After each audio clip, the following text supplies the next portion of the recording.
नमस्कार दोस्तों। किसने कितना बढ़िया कहा है कि इंतज़ार करने वालों को उतना ही मिलता है जितना कि कोशिश करने वाले छोड़ देते हैं। एक फ्रेज़ है दोस्तों और एक बहुत ही इंटरेस्टिंग चीज़ है जिसको मैं लिंक करूँगा एक स्टोरी के साथ। वो ये कहता है कि तट पर बैठे-बैठे तेरे हाथ कहाँ कुछ आएगा, रत्न मिलेंगे तुझको जब तू सागर की तह तक जाएगा। कुछ ना आया हाथ तेरे तो समझना डुबकी अभी अधूरी है, चाहे जितना भी हो मुश्किल पहला कदम ज़रूरी है। दोस्तों, इस फ्रेज़ को ना मैं अब एक बहुत इंटरेस्टिंग स्टोरी में आप लोगों को बताता हूँ और बहुत अच्छा लगेगा आपको। तो वो स्टोरी ऐसे है कि एक बार क्या होता है दोस्तों कि एक बाबा जी होते हैं, बहुत ही ज्ञानी बाबा जी। तो वो बाबा जी जो हैं, वो अपने शिष्य के साथ ना जंगल में जा रहे होते हैं। तो जो जंगल में जाते हैं, काफ़ी रात हो जाती है, तो वहाँ पे देखते हैं कि एक ना बहुत ही बड़ा खेत है, बहुत ही बड़ा खेत, बहुत बढ़िया। लेकिन वहाँ पे कुछ उगा नहीं था। बट वहाँ उसके बगल में एक जो है नॉर्मल सा एक घर घर होता है। तो साधु बाबा सोचते हैं कि चलो भैया आज रात यहीं पे बिता लेते हैं।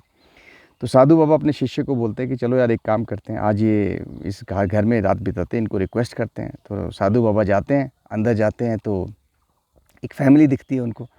तो वो कहते हैं कि भैया हम ऐसे-ऐसे कहीं जा रहे थे तो हमारे को जो है लेट हो गया, आप क्या हमें खाना और अपने रहने का एक स्थान दे दोगे? तो फैमिली जो है बहुत खुश होती है, वो तो कहती है कि देखो बाबा जी आप हमारे लिए बहुत पवित्र हो, रिस्पेक्टेड हो, हम आपको ज़रूर खाना खिलाएँगे और रहने के लिए भी ज़रूर देंगे। तो खाना खाते हैं बाबा जी, तो बाबा जी जब खाना खा रहे होते हैं तो क्यूरियोसिटी में ना उस घर के मुखिया से पूछते हैं कि भाई देखो ये बाहर जो ज़मीन है ये किसकी ज़मीन है? इतनी उपजाऊ ज़मीन है लेकिन इसमें कुछ लगा नहीं है। तो वो जो घर का मुखिया होता है वो कहता है कि बाबा जी ज़मीन तो मेरी है, लेकिन लगा इसलिए नहीं क्योंकि हमें ज़रूरत ही महसूस नहीं हुई, क्योंकि हमारी सारी ज़रूरतें जो है वो हमारी पूरी हो रही हैं। तो बाबा जी पूछते हैं कैसे पूरी हो रही हैं? तो वो कहता है कि हमारे पास ना एक भैंस है। ये भैंस ना हमें 20 से 30 लीटर डेली दूध देती है, ठीक है? तो जिसका हमारे को इतनी अर्निंग हो जाती है कि हमें कुछ करने की ज़रूरत ही नहीं पड़ती है। तो हमने सोचा कि क्या फ़र्क पड़ता है, ये भैंस है तो हम जो है इससे कर लेंगे अपना गुज़ारा। तो बाबा जी खाना खा लेते हैं, इस बात को सुनते हैं और थोड़े-से चिंतित हो जाते हैं। तो रात को ना तकरीबन 2 बजे के करीब वो उठते हैं और अपने चेले को बोलते हैं कि भैया अब हमें यहाँ से निकलना होगा, हमें जाना होगा। लेकिन मैं इस भैंस को अपने साथ ले जाना चाहता हूँ और ये भैंस को हम अपने साथ ले जाएँगे, इस घर से निकाल देंगे। तो चेला जो है वो बहुत ज़्यादा परेशान हो जाता है, बोलता है बाबा जी आप ऐसी बात बोल रहे हो तो ये तो बहुत ही गलत बात है। तो बाबा जी उसकी तरफ देखते हैं, मुस्कुराते हैं और बोलते हैं मैं कुछ गलत नहीं कर रहा, हम बहुत सही कर रहे हैं। तो बाबा जी बोलते वो पूछता है कैसे?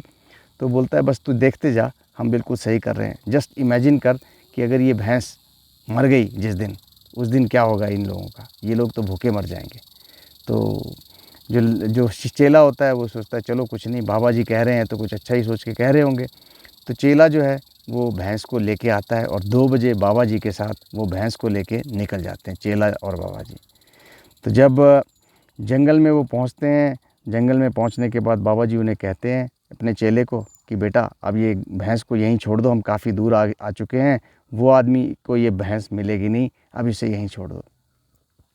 पीछे से वो आदमी जो है वो भी परेशान हो जाता है, उसकी भैंस चली जाती है, बाबा जी भी निकल गए होते हैं।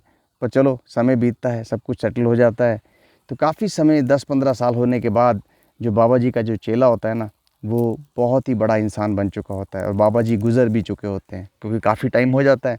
बाबा जी गुज़र गए होते हैं, वो चेला बहुत बड़ा इंसान बन चुका होता है और उसके पास बहुत ज़्यादा पैसा होता है। तो बस उसको एक ना रिग्रेट होता है कि यार मैंने गलत काम किया था, एक इंसान के घर से ना मैंने भैंस चोरी थी।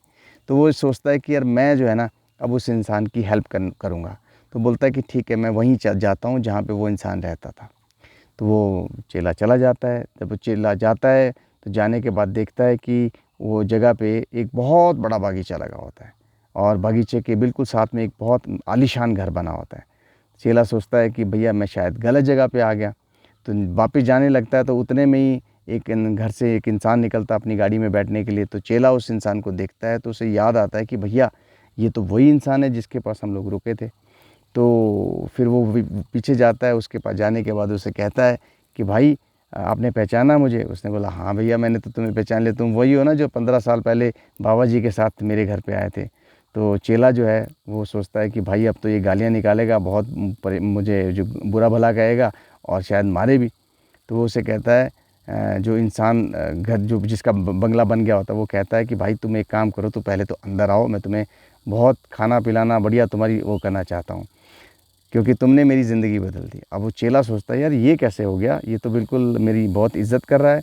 तो चेले को वो बताता है, बोलता है कि भाई अगर तुम उस दिन मेरी भैंस चुरा के नहीं लेके गए होते ना, तो हाँ मैं शायद इतना आगे नहीं बढ़ पाता। और मैंने कभी सोचा नहीं था कि भैंस तो एक समय तक ही रहेगी, क्योंकि उसका जो दूध है जो 20-30 लीटर दे रही है और जिसका हमें बहुत अच्छा भाव भी मिल रहा है, वो तब तक ही मिलेगा जब तक भैंस है। लेकिन जब भैंस नहीं रहेगी तब क्या। तो तुमने बहुत अच्छा किया जो वो भैंस ले गए, क्योंकि जब भैंस चली गई हमारे पास कुछ नहीं था। पहले तो हमें बहुत कष्ट हुए, सब कुछ हुए, लेकिन हमारे पास इतनी अच्छी उपजाऊ ज़मीन थी, हमने इसमें बगीचा लगाया और इतना कमाया कि शायद वो भैंस हमें जितना दे रही थी उससे 50-100 गुना हमने ज़्यादा कमा लिया। और अगर ऐसा नहीं करते तो हम भैंस पे ही डिपेंडेंट रह जाते। तुमने हमारी ज़िंदगी बदल दी। तुमने मुझे ये बताया कि मेहनत की जो कमाई है वो तुम्हें हमेशा ऊपर लेके जाएगी, और जो सबसे ईज़ी कमाई है वो तुम्हें वहीं का वहीं रखेगी। तो मैं तुम्हें बहुत बहुत धन्यवाद देता हूँ।